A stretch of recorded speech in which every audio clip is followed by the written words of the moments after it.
The incident that sent a dozen Wesleyan students to area hospitals recently has raised awareness of the party drug Molly. So what is Molly?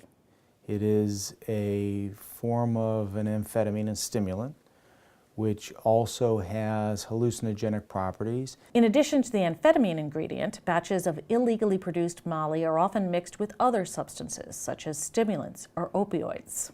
This is not necessarily a pure substance. This isn't regulated. It could be made of a number of things that someone decides to put in that batch, so to speak. So what's the attraction to this crystal form of ecstasy?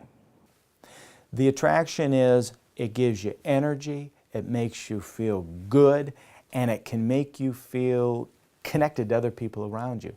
It also heightens your sensory experiences. So pulsating sounds, bright lights, other people, they're all experienced in a more excited way. The downside is that this substance can lead to high blood pressure, irregular heartbeat, seizures, and death. As a party drug, Molly is rarely used by itself. They're at a club, they're using other kinds of drugs. They can be using alcohol, they could be using other stimulants, they could be using benzodiazepines, other things to try to calm themselves down. And the interaction of all of these drugs, combined with whatever might be in the substance that they got that was called Molly or called ecstasy, can be unpredictable. And people show up in the emergency room, and the emergency room doctor's got to try to figure out what's going on and how they should treat this. What is the substance that's causing the problem at this time? 6 months ago, we had a DJ present to one of the local entertainment venues that prior to his show in our area had a show in California. And in that show in LA, there was a number of Molly overdoses that flooded the emergency departments in that area. So knowing he was coming to our venue, we certainly took steps to make sure that the staff were aware of what Molly was, the presentations of these patients, what they looked like, and the supportive care that we would have to deliver. Dr. Allen notes that Molly users tend to be adolescents and young adults.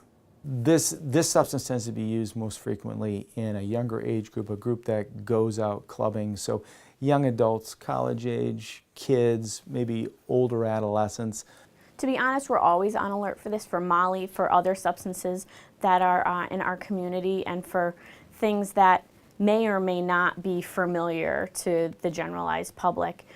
We're consistently monitoring for changes in presentations, things that may not react to our medications or interventions the way that they did previously, and how we can change our interventions to match the patient presentation. I think parents should take the opportunity that this is highlighted in the media to prompt the conversation. Did you know about this? Have you ever seen it before? We actually had a staff member in the emergency department who used the picture of Molly that's in our hospital this week and showed her child, who's 18, and said, "Do you know what this is? Have you ever seen this before?"